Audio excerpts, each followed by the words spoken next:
नमस्कार। हम लोग प्राचीन भारत पढ़ रहे हैं, प्राचीन भारत का इतिहास पढ़ रहे हैं।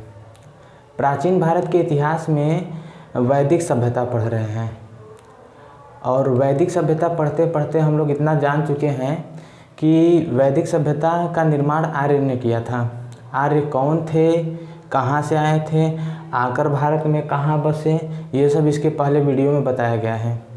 आज हम इसके आगे चर्चा करेंगे। हम लोग इसके पहले वीडियो में ये भी जान चुके हैं कि 1500 BC से 1000 BC तक के काल को ऋग्वैदिक आर्य का समाज कहते थे या ऋग्वैदिक काल कहते हैं। और 1000 BC के बाद का मतलब ना उसकी गिनती की संख्या अब घटेगी। 1000 BC से 600 BC तक का कालखंड उत्तर वैदिक काल कहलाता है। हम लोग ये जाने थे कि आर्य जो है हड़प्पा क्षेत्र में आकर बसे थे, सप्त सिंधु क्षेत्र में आकर बसे थे। सप्त सिंधु क्षेत्र जो था वो नदियों का भरमार था। ये सब हम पिछले वीडियो में जान चुके हैं। नदियों के भरमार में कुछ महत्वपूर्ण नदियां हैं जिनके बारे में परीक्षाओं में पूछा जाता है कि ढेर सारी नदियां थी तो कौन कौन सी नदियां थी, ये हम जानेंगे। तो देख लिया जाए, महत्वपूर्ण नदियां हैं। आज जो सिंधु है, झेलम है, चिनाब है, रावी है, व्यास, सतलज, ये नदियां वर्तमान में भी हैं। सरस्वती और द्विशदती नदियाँ, सरस्वती नदी तो विलुप्त हो गई है, राजस्थान के क्षेत्र में बहती थी, पंजाब, राजस्थान। तो ये भी नदी उस समय थी। द्विशदती नदी थी, बहुत ही महत्वपूर्ण नदी थी। ये दोनों नदियाँ बहुत आर्यों के बहुत ही पवित्र नदियाँ थीं। महत्वपूर्ण नदी तो सिंधु नदी थी। प्रश्न पूछा जाएगा कि आर्यों की सबसे महत्वपूर्ण नदी कौन सी थी? सिंधु नदी। लेकिन आर्यों की सबसे पवित्र नदी कौन है या कौन सी थी? सरस्वती नदी। देखिए, वर्तमान में जो नदियाँ हैं इस समय इन नदियों का नाम ऋग्वैदिक काल में क्या था ये भी पूछा जाता है। जैसे झेलम नदी, हम नदियों का पहले क्रम बना दे, देखिए कैसे कैसे है। सिंधु नदी सबसे ऊपर, ये मानसरोवर झील के निकट चेमा युंगडुंग ग्लेशियर से निकलती है। ये जम्मू कश्मीर में बहते हुए ऐसे आगे बढ़ती है। तो सिंधु, झेलम, झेलम यहाँ जम्मू कश्मीर से ही निकलती है, सिंधु मिलती है। सिंधु, झेलम, चिनाब, रावी, व्यास, सतलज, ये नदियां हैं। देख रहे हैं, सिंधु, झेलम, चिनाब, रावी, व्यास, सतलज, ये नदियां थी। देख रहे हैं, इतनी नदियां हैं। ये बड़ी बड़ी नदियां हैं। इससे छोटी छोटी नदियां तो बहुतों थी। तीन नदियों के बारे में जान लें। देखिए, सिंधु नदी को उस समय मतलब ऋग्वैदिक काल में उस समय भी सिंधु नदी ही कहा जाता था। लेकिन झेलम नदी को वितस्ता कहा जाता था। झेलम नदी को वितस्ता कहा जाता था। चिनाब नदी, देखिए तीसरी नदी चिनाब है। चिनाब नदी को अस्किनी कहा जाता था। अस्किनी, आधा स क पे छोटी की मात्रा की नी, अस्किनी। रावी, चौथी नदी, रावी को परुषड़ी कहा जाता था, परुषड़ी नदी। व्यास नदी को विपाशा कहा जाता था, विपाशा नदी। मिलता जुलता नाम है, लेकिन सतलज नदी को सतुद्री कहा जाता था। सतुद्री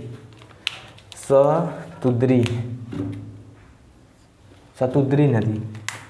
सरस्वती को सरस्वती, द्विशदती को द्विशदती नदी कहा था।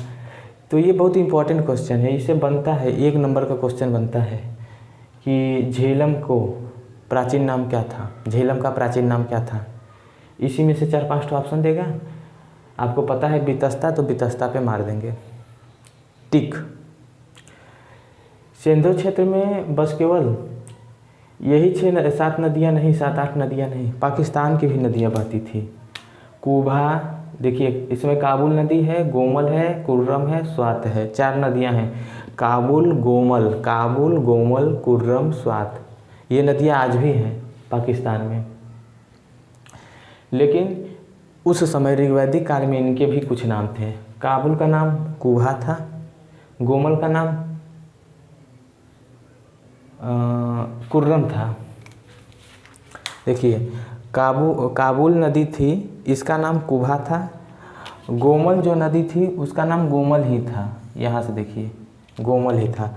लेकिन जो कुर्रम नदी थी उसका नाम कुर्म था, ये देखिए उसका नाम कुर्म था। स्वात नदी का स्वास्तु नदी था। देखिए, इसको याद करना थोड़ा आसान है। कुर्रम का इससे मिलता जुलता नाम है कुर्म, काबुल का कुभा, गोमल का गोमल है, स्वात का स्वास्तु। लेकिन इनका नाम को याद करने की ज़रूरत पड़ेगी, जैसे रावी का परुसड़ी। तो ये सब महत्वपूर्ण नदियाँ थी, पाकिस्तान की नदी और भारत की नदी। पूछा जाता है परीक्षाओं में, एक नदी पूछा जाता है। यहाँ देखिए, ये पाकिस्तान है, भारत, पाकिस्तान, अफ़गानिस्तान की भी यहाँ से एक नदी इसी सप्त सिंधु क्षेत्र में थी। इस नदी का नाम था, नीला कलर से है, इस नदी का नाम था मरुदभीद नदी। पूछा जाता है कि अफ़गानिस्तान की कौन सी नदी हड़प्पा सिंध मतलब सप्त सिंधु प्रदेश के अंतर्गत आती थी, मरुदभीद नदी। तो ये था नदियों का परिचय सप्त सिंधु प्रदेश के क्षेत्र की। हम लोग अब आगे पढ़ेंगे। हम लोग कल ये भी जान चुके थे कि ऋग्वैदिक जो काल है, ऋग्वैदिक काल का समाज कैसा था, उसमें परिवार कैसा था, उनका खान पान कैसा था। पिछले वीडियो में बताया जा चुका है, फिर से बता दे रहा हूँ। उस समय शुरू में 3 ही वर्ण थे, ब्राह्मण, क्षत्रिय, वैश्य, ये तीनों थे। इन तीनों में बड़ा ही तालमेल हुआ करता था, कोई भेदभाव नहीं था। लेकिन देखिए, धीरे धीरे समय बीतता गया और आगे चलकर अनार्य, ये तो आर्य थे, लेकिन जो उस समय भी यहाँ के कुछ मूल निवासी थे उन्हें अनार्य कहा जाता था। अनार्यों पर इन्होंने अपना अधिकार किया। शुरू में सप्त सिंधु प्रदेश में आए, धीरे धीरे इनका गमन पूर्व की ओर हो रहा है। तो पूर्व की ओर हो रहा है तो वहाँ पर अनार्य थे। अनार्यों को इन लोग अपने अधिकार में लिए, पराजित किए, अधिकार में लिए और अपने वर्ण व्यवस्था में चौथे नंबर पर इनका प्रवेश करा दिया और इनका नाम शूद्र रखा गया। शूद्रों का काम बस केवल इनकी तीनों वर्णों की सेवा करना होता था। सेवा करिए, नगर से बाहर रहिए, इनके किसी मांगलिक कार्यक्रम में हस्तक्षेप न करिए, ये कार्य होता था। तो 9वें मंडल में एक बात कहा गया है, मैंने पिछले वीडियो में बताया था। एक आदमी कह रहा है कि मैं कवि हूँ, मेरे पिताजी वैद्य हैं, मेरी माता चक्की चलाती है। यानी उस समय एक ही परिवार के लोग कई व्यवसाय, यानी एक ही परिवार में कई वर्ण के लोग रहते थे। अभी हमारे यहाँ क्या है, ब्राह्मण परिवार है तो ब्राह्मण में ब्राह्मण ही में रहेंगे, उसमें वैश्य और क्षुद्र कोई नहीं रहेगा। लेकिन उस समय ऐसा भी था कि एक ही परिवार में कोई ब्राह्मण होता था तो कोई क्षत्रिय तो कोई वैश्य। आगे चलकर ये व्यवस्था हमेशा नहीं बनी रही, आगे चलकर इस व्यवस्था में विच्छेदन हो गया। ब्राह्मण हो गए, क्षत्रिय हो गए, शूद्र हो गए। 10वां मंडल में जो मैंने बताया ना कि क्षुद्रों को आगे चलकर इन पर अनार्यों पर अधिकार करके वर्ण व्यवस्था के चौथे स्थान पर दाखिला दिला दिया। ये बात लिखा गया है ऋग्वेद के 4थे मंडल में लिखा गया है, वर्णों वाली है बात। ये सब बातें हम लोग जान चुके हैं। हम लोग ये भी जान चुके हैं कि ऋग्वैदिक जो समाज था वो पितृ प्रधान समाज था, यानी पिता का दबदबा होता था और पिता की बातों का मानने की आवश्यकता होती थी। वो थे भी इस पद के लायक, आज भी ऐसा होता है। पिता का लोग इज्जत करते हैं घर में और उनकी बातों को मानते हैं। उस समय एक संयुक्त परिवार का चलन था, आज भी संयुक्त परिवार का चलन है, लेकिन वो संयुक्त परिवार बहुत छोटा हो गया है। उसमें बड़े बड़े संयुक्त परिवार हुआ करते थे। उस संयुक्त परिवार को नप्त्री कहा जाता था। न आधा प त उसके बाद री की मात्रा, नप्त्री कहा जाता था। तो ये तो हम लोग पढ़े हुए चीज़ें थे, वो पढ़ रहे हैं। अब देखिए उस समय शिक्षा का क्या हालत थे, शिक्षा कैसी, शिक्षा व्यवस्था क्या था। तो शिक्षा व्यवस्था में हम देखेंगे कि उस समय उपनयन संस्कार होता था, माने बालकों का, छोटे छोटे बच्चों का उपनयन संस्कार होता था। उपनयन संस्कार में बच्चों का एक बहुत ही विधि विधान से उनका मुंडन किया जाता है। मुंडन करने के बाद पूजा पाठ किया जाता है, उनको तिलक लगाया जाता है और उसके बाद गुरु के समीप आश्रम में भेज दिया जाता है शिक्षा ग्रहण करने के लिए। तो ये प्रारंभिक चरण थे। उपनयन संस्कार एक प्रारंभिक चरण होता है बालक का गुरु के समीप जाने के लिए। जब ये बालक गुरु के समीप जाता था तो आश्रम में गुरु उनको धर्म की बातें और साहित्य की बातें समझाते थे और धर्म और साहित्य की बातें बताते थे। आगे जब बताया जाएगा कि एक आदमी अगर 100 वर्ष जीता है तो उसके 25 वर्ष के 4 अवस्थाएं होती थी। तो 25 वर्ष तक ये गुरु के समीप रहकर शिक्षा ग्रहण करता था। कौन सी शिक्षा? धर्म की शिक्षा और साहित्य की शिक्षा। इन शिक्षाओं से होता क्या था, जो बालक है उसका मस्तिष्क, उसका बुद्धि जो है वो प्रखर हो गया, यानी बालक प्रखर बुद्धि वाला हो जाएगा, उत्तम व्यक्तित्व वाला हो जाएगा, उसका चरित्र बढ़िया रहेगा, अच्छा रहेगा और प्रखर बुद्धि रहेगी, वह एक उत्तम व्यक्तित्व का निर्माण कर ही लेगा। तो ये थी शिक्षा, परिवार, समाज। अब देखिए उस समय विवाह कैसे होता था।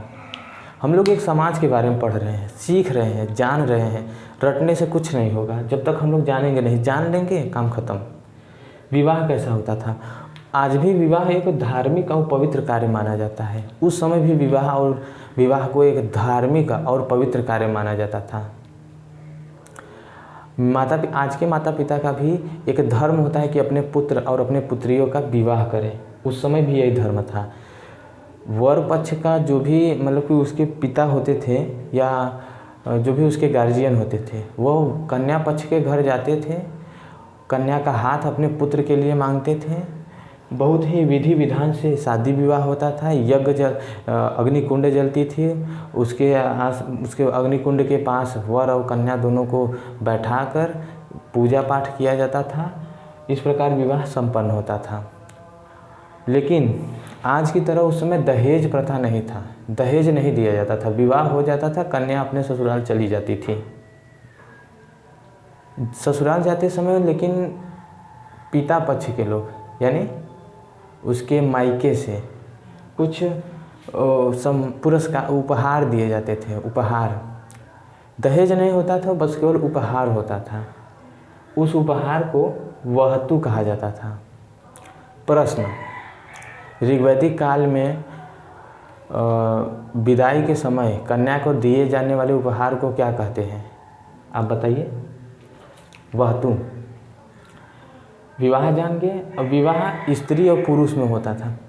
स्त्रियों की दशा कैसी होती थी ये देखेंगे हम लोग कि आज जैसे हमारे समाज में स्त्रियां क्या है, अपने पति का मतलब कि पढ़ लिख सक रही हैं, जहाँ मन तहाँ घूम ले रही हैं, अपने मतलब कि अपने मन से अपने परिवार के रख रखाव में रहकर सब कुछ कर रही हैं। उस समय क्या कर रही थी? देखें, स्त्रियों का, छोटी छोटी बालिका जो होती थी उनका उपनयन संस्कार होता था। यानी उस समय भी स्त्रियां पढ़ती थी, यानी बालिकाएं पढ़ती थी, बड़ी होकर स्त्री हो जाती थी। ऋग्वेद के कई मंत्र ऐसे हैं जिनकी रचना विद्वान स्त्रियों ने ही किया है। यानी उस समय स्त्रियों को अच्छी शिक्षा दी जाती थी। जैसे ऋग्वेद में कई मंत्र ऐसे हैं जिनकी रचना स्त्रियों ने ही की है। उस समय की विद्वान स्त्रियां थी अपाला, घोषा, लोपामुद्रा, विश्वपाला। ये प्रश्न पूछा जाता है। अपाला, घोषा, विश्वपाला, लोपामुद्रा, ये सब विदुषी महिला ऋग्वैदिक काल की ही थी। इन स्त्रियों को नहीं, मतलब कि उस समय की स्त्रियों को वर चुनने का अधिकार था। यानी उनका शादी विवाह हो रहा है तो वो अपने से वर चुन सकती हैं कि हाँ मैं इस लड़के से विवाह करूँगी। ये अधिकार था।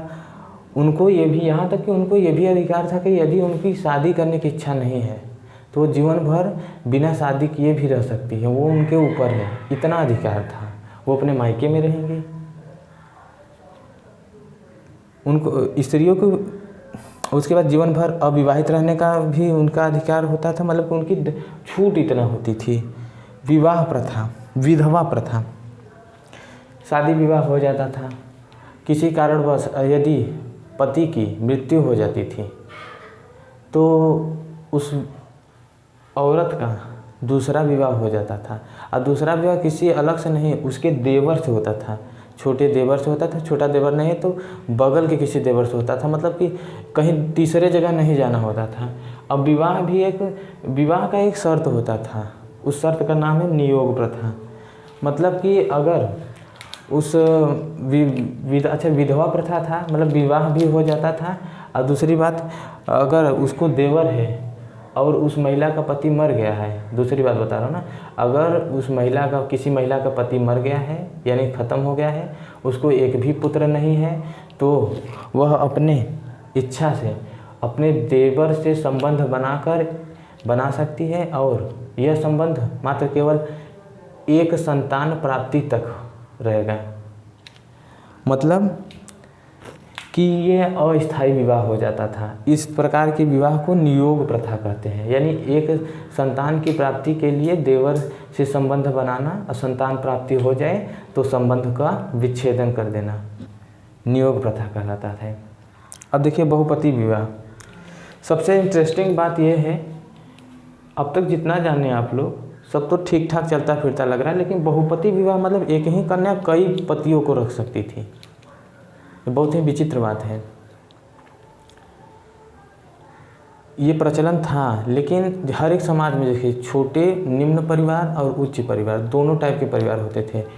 ये बहुपति विवाह वाला कार्यक्रम ऊंचे परिवार की लड़कियां करती थी, सिर्फ महिलाएं करती थी। हो सकता है उनके पास इतना मतलब सामर्थ्य रहता होगा, उनके फैमिली में, उनके परिवार में उनका कोई विरोध नहीं करता होगा, इसलिए ऐसा होता होगा। मतलब बहुपति विवाह का भी प्रचलन उस समय था। लेकिन दहेज प्रथा, मैंने बताया कि दहेज प्रथा नहीं था, उपहार दिया जाता था, उसको बहतू कहते थे। दहेज प्रथा, पर्दा प्रथा और सती प्रथा का कोई चलन नहीं था। तो ऐसी थी स्त्रियों की दशा। माने कि अगर हम जाने समझें तो एक तरीके से कह सकते हैं कि स्त्री, उस समय में स्त्रियों को इतनी छूट थी कि वो जो चाहे वो करे।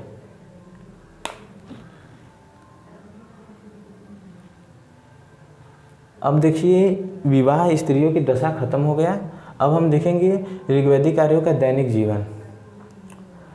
ऐसा नहीं है कि हम पता नहीं क्या पढ़ रहे हैं, हम देखिए एक क्रम से पढ़ रहे हैं। और उसके परिवार के बारे में पढ़ें, एक समाज के बारे में पढ़ रहे हैं। उस समय का समाज कैसा था, परिवार कैसा था, परिवार के लोगों की शिक्षा कैसी थी, उसमें विवाह कैसे होता था एक परिवार में, और स्त्रियों की दशा स्त्रियों की दशा देखिए बहुत ही ज़रूरी पद है। यानी इसके जानना ही, स्त्रियों की दशा ही किसी भी समाज को बता देता है कि उस समाज के लोग कैसे रहते होंगे। आप देख रहे हैं इतना छूट जिस समाज की स्त्रियों को है, वहाँ के पुरुष कैसे होते होंगे, बहुत ही सीधे साधे होते होंगे। अब देखिए ऋग्वैदिक आर्यों का दैनिक जीवन, यानी उस समय के समाज के लोगों का दिनचर्या कैसी होती थी। देखिए दिनचर्या का मतलब कि दिन में वो क्या करते थे। कृषि तो था नहीं, कृषि करते नहीं थे। ऋग्वैदिक आर्य की सूर्य की बातें कर रहे हैं, उस समय कृषि नहीं करते थे, बस वो पशुपालन करते थे। पशुओं को चराते थे, पशुओं का दूध से बने पदार्थों को खाते पीते थे, मांस को भूनकर खाते थे, मदिरा का सेवन करते थे, बस यही था। मतलब कृषि नहीं करते थे शुरुआती आर्य। थोड़ा बहुत युद्ध भी कर लेते थे, युद्ध तो बस केवल चारागाह के लिए करते थे, क्योंकि ज़मीन से कोई लगाव नहीं था। कृषि कर ही नहीं रहे हैं, ज़मीन से लगाव ही नहीं था। कृषि न करने की वजह से ही उनमें स्थायित्व का भाव नहीं था, क्योंकि चारागाह चाहिए पशु चराने के लिए। आज यहाँ चारागाह है, कृषि किए, पशु चराएं, चाहे 2-4 दिन, 10 दिन, 20 दिन, जब तक चारागाह है तब तक रहे, उसके बाद चारागाह ख़त्म, दूसरे जगह रवाना हो गए। तो ऐसा था। अब पशु चराने में भी पशु चराते थे, तो पशु में सबसे ज़्यादा महत्वपूर्ण कौन पशु थी? थी कह रहा हूँ ना, गाय। गाय सबसे महत्वपूर्ण जानवर था या थी। गाय के बारे में 5 या 4 लाइनें बता रहा हूँ, बहुत ही इंपॉर्टेंट है, परीक्षा में पूछ ही लिया जाता है। ये जो इस समय बोर्ड पर देख रहे हैं, कोई भी परीक्षा हो आप उठा कर देखिए, इसी में से एक प्रश्न जरूर रहता है, 1 या 2। तो इतना ये चैप्टर बहुत ही महत्वपूर्ण चैप्टर है, ये खंड। देखिए गाय के बारे में 4 बातें बता रहा हूँ। पूरे ऋग्वैदिक काल में ऋग्वेद पुस्तक है, उस पुस्तक में 176 बार गाय का नाम लिया गया है, गाय को लिखा गया है, गाय शब्द लिखा गया है। गाय बहुत ही इम्पोर्टेंट वस्तु हुआ करती, वस्तु यानी जीव हुआ करती थी, वो भी शुद्ध ऋग्वैदिक कार्यों के लिए। यहाँ तक कि संपत्ति की इकाई थी, जिसके पास जितना ज़्यादा गाय वो उतना अमीर कहा जाता था। गाय को रई कहा जाता था, र य पे छोटी ई की मात्रा है ई, रई गाय को कहा जाता था। सारे जानवरों को, कोई भी जानवर होता था उनका शिकार करते थे, मांस भूज कर खाते थे, वो बात अलग है, लेकिन गाय को न मारने योग्य कहा गया है ऋग्वेद में, अघन्या कहा गया है। गाय को ऋग्वेद में क्या कहा गया है? अघन्या। पड़ी देखिए, ये गाय के ही बारे में 4 बातें बता रहा हूँ मैं, जिसमें से 3 बातें बता चुका हूँ, चौथी बात बता रहा हूँ। पड़ी, गाय का जब इतना महत्व है, कोई भी चीज़ जब ज़्यादा महत्वपूर्ण हो जाती है ना, तो उसको लोग अपने अधिकार में रखना, उसका अधिकारी बनना चाहते हैं। जैसे आज पैसा है महत्वपूर्ण चीज़, तो लोग सोचते हैं कितना ज़्यादा से ज़्यादा पैसे का अधिकारी बन जाएं। उसी तरह उस समय गाय का था। गाय पर अधिकार बनाने के लिए लोग गायों को चुराने भी लगे थे। गाय को चुराते थे और गायों को बेचते थे। पैसे से नहीं बेचते थे, किसी सामान से बेचते थे। जैसे कोई अनाज हो गया या कोई फल तो नहीं, अनाज ही होता था। अनाज के बारे में अभी बताएंगे। तो इसे पड़ी कहा जाता था। पड़ी का क्या काम होता था? वो एक तरीके का व्यापारी था जो गायों को चुरा कर या लोगों से कम दाम में खरीद कर अधिक दाम में बेचता था। तो गाय सबसे महत्वपूर्ण जानवर थी, पहली बात ऋग्वैदिक आर्यों की। दूसरी बात, दूसरा सबसे महत्वपूर्ण जानवर कौन था आर्यों के लिए? पहली तो गाय थी, तो दूसरा कौन था? घोड़ा था। ये भी प्रश्न है। प्रश्न ये पूछा जाता है कि बाघ और हाथी का उल्लेख ऋग्वेद में हुआ है कि नहीं? तो हम कहेंगे उल्लेख नहीं हुआ है, यानी बाघ और हाथी का उल्लेख ऋग्वेद में नहीं हुआ है। कृषि के बारे में देख लें। आप नहीं सोच रहे होंगे तो सोच लीजिए कि मैंने यहाँ बताया कि कृषि नहीं होता था। अभी 4 पॉइंट बताकर कह रहा हूँ कि कृषि के बारे में देखिए, इसका क्या मतलब है?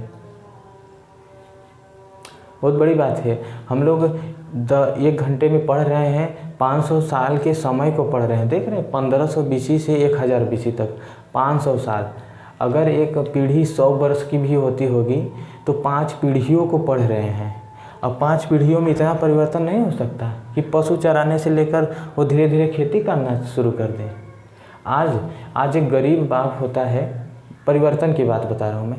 गरीब बाप होता है, लेकिन उसके पास 4 बीघा 5 बीघा खेती होती है, उसी में अपना जीवन यापन कर रहा है। उसकी अगली पीढ़ी 2 बीघा ज़मीन बेच के रईस हो जाता है। तो परिवर्तन हो गया कि नहीं?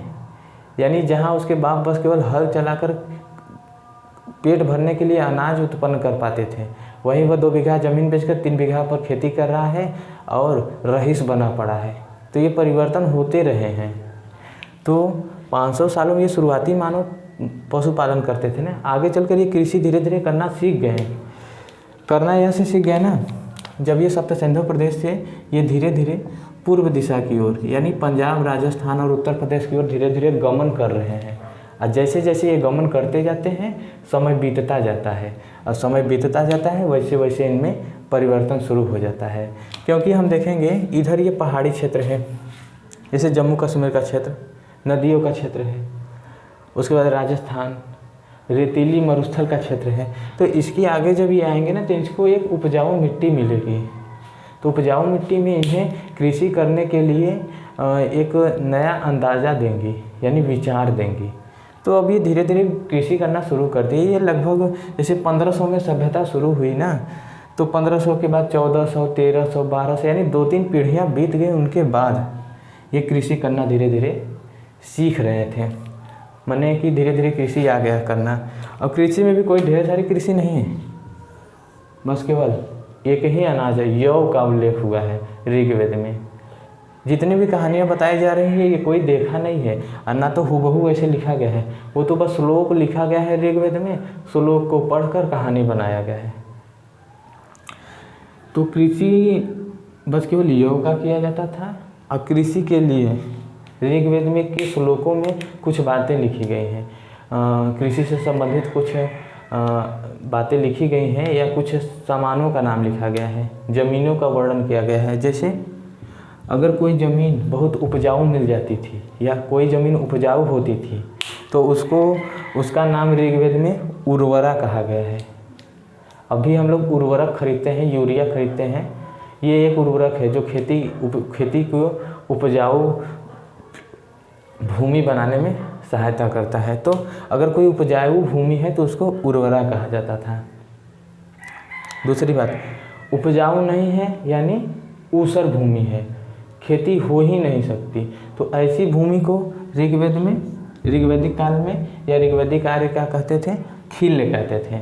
ये बात हमको पता चलता है ऋग्वैदिक श्लोक से। लांगल किसको कहा जाता था, हल को कहा जाता था, जो खेत को जोतने के लिए हल का प्रयोग किया जाता था। आज हम उसको हल कहते हैं, लेकिन उस समय लांगल कहा जाता था। चौथी बात, वृक माने तो हम लोग जानते हैं बैल। संबंध देख रहे हैं, खेती है, उपजाऊ खेती है, हल और बैल, ये सब बातें आती जा रही है। यानी बैल होता था, हल होता था, ऊसर भूमि होती थी, और क्या चाहिए खेती के लिए। यानी वृक किसे कहा जाता था, बैल को कहा जाता था। और चौथी बात है साकम और करीस। साकम करीस क्या होता था, गोबर की खाद होती थी, आज भी गोबर का खाद होता है, हम लोग बस केवल खाद कहते हैं। उस समय उसको साकम और करीस कहा जाता था, साकम करीस। एक और चीज़ था, 1 2 यानी उर्वरा, खिल्य, लांगल, वृक, साकम करीस और उर्दर। उर्दर जो होता था, जैसे कोई भी अनाज है उसको मापने तौलने के लिए एक बर्तन हुआ करता था, उस बर्तन को उर्दर कहा जाता था। उर्दर से क्या करते थे, जो अनाज यव होता था उसको नापा जाता था। तो ये इनकी दैनिक दिनचर्या थे। धीरे धीरे दिनचर्या में हम लोग देख रहे हैं ना कि ये पशुपालक थे शुरू में, फिर धीरे धीरे पशुपालन के साथ साथ ये कृषि करना भी सीख रहे हैं। एक समय आएगा कि ये कृषि छोड़कर, यानी उत्तर वैदिक काल, मैं आपको बता दूं ये कृषि है वो पॉइंट है जो ऋग्वैदिक काल को उत्तर वैदिक काल से अलग करती है। ऋग्वैदिक चलता ही आ रहा था, लेकिन जहाँ से ये लोग अच्छी किस्म की खेती करना सीख गए, वहीं से ऋग्वैदिक काल को ऋग्वैदिक काल और उसके बाद के इस काल को उत्तर वैदिक काल कहा गया है। मैं बता दूं 1000 BC, यानी जब से उत्तर वैदिक काल शुरू हुआ, 1000 BC के आसपास एक लोहा, उत्तर प्रदेश के अतरंजी खेड़ा एक ज़िला है, एटा जिला है, अतरंजी खेड़ा स्थान पर एक बहुत ही पुराना लोहा मिला है। वो लोहा का पता लगाया कि कितना पुराना है, तो पता चला 1000 BC पहले का है। अभी ये मैं जो BC कह रहा ना, अगले वीडियो में इसके बारे में बहुत ही विस्तार से बता दूंगा, आप समझ जाएंगे। तो उस लोहे को बताया गया कि ये लोहा जितना पुराना है तब से ही खेती किया जा रहा है, यानी 1000 साल पुराना है, यानी 1000 साल पहले से कृषि किया जा रहा है। 1000 BC यानी बिफोर क्राइस्ट साल पहले से कृषि किया जा रहा है, और यही समय उत्तर वैदिक काल का निर्माण करता है और ऋग्वैदिक काल को पीछे छोड़ देता है। तो ये था आर्यों का दैनिक जीवन। ऋग्वैदिक आर्य के समाज, परिवार, खान पान, शादी विवाह, दैनिक जीवन के बाद 2-3 पॉइंट बचे हैं। किसी भी समाज को हम जानना चाहते हैं तो इसी पॉइंट को पढ़ना पड़ता है। इसी पॉइंट को हम उत्तर वैदिक काल में पढ़ेंगे, इसी पॉइंट को हम आगे महाजनपद काल में पढ़ेंगे। यही पॉइंट कि उनका प्रशासन, उनका समाज कैसा था, शिक्षा कैसा था, परिवार कैसा था, स्त्रियों की दशा कैसी थी। आगे हम लोग ऋग्वैदिक आर्य के अंतर्गत 3-4 चीज़ें और पढ़ेंगे। एक तो उद्योग पढ़ेंगे। अब ये कृषि करना धीरे धीरे सीख रहे हैं तो उद्योग करेंगे कि नहीं? उद्योग करेंगे, उद्योग के बारे में पढ़ेंगे। उसके बाद राजनीतिक, जब भी कि देखिए कहीं उद्योग होने लगेगा ना तो वहाँ राजनीति अपने आप आ जाएगी। तो राजनीति के बारे में पढ़ेंगे, प्रशासनिक व्यवस्था के बारे में पढ़ेंगे। और जहाँ आपको पता है प्रशासनिक व्यवस्था या राजनीति में एक महत्वपूर्ण पद है या एक महत्वपूर्ण पक्ष होता है धर्म का। धर्म राजनीति में हमेशा ही अपनी क्रियाविधियाँ दिखाती रहती है, अपने कलेबाजियाँ दिखाती रहती हैं। तो हम लोग 3 बातें और पढ़ेंगे राजनीतिक कार्य में, ऋग्वैदिक आर्य के जीवन में। उद्योग, राजनीति और धार्मिक जीवन। आप वीडियो को थोड़ा सा बीच बीच में रोक रोक कर ये देखा करिए कि मैंने जिस पॉइंट को बता लिया क्या आप उस पॉइंट को समझ गए हैं कि नहीं। ये सब देखिए सारा का सारा हेडिंग है। यहाँ देखिए जैसे समाज, अभी समाज के बाद हम लोग, मैंने जितना भी बातें बताया वो एक नोट्स है। अगर आप नोट्स बनाकर लिख रहे हैं तो जान लीजिए कि बहुत ही अच्छा नोट्स आपको प्रोवाइड हो जा रहा है। और यह नोट या ये सब बातें कोई भी एग्ज़ाम हो सब में बराबर का काम करेगा। और अब तक जितने भी वीडियो बने उसमें सबसे ज़्यादा इम्पोर्टेंट ये वाला बोर्ड पर लिखी गई बातें, इसमें कोई भी परीक्षा हो इसमें से प्रश्न पूछ ही लेता है। तो आप इसको तैयार करिएगा। मेरे चैनल को सब्सक्राइब करिएगा अगर आप सब्सक्राइब नहीं किए हैं। और अगर मेरी मेहनत इसमें आपको मेरी लगन और मेहनत दिख रही है तो ज़रूर सब्सक्राइब आप कर लेंगे, मुझे पता है। और लाइक कर दीजिएगा। इसमें कोई कमी रह गई होगी, फ्लो है ना, बोलने का फ्लो, अकेले बोलना बहुत बड़ी बात होती है कैमरे के सामने। तो कहीं अगर कमी हो जा रही है तो उसके लिए क्षमा। और दूसरी बात, उसको आप कमेंट बॉक्स में ज़रूर बता दीजिए कि हाँ आपने यहाँ पर कुछ मिस्टेकिंग किया है या ये प्रॉब्लम है या आप यहाँ सुधार लीजिए। आप ऐसा करेंगे मुझे बहुत अच्छा लगेगा। धन्यवाद।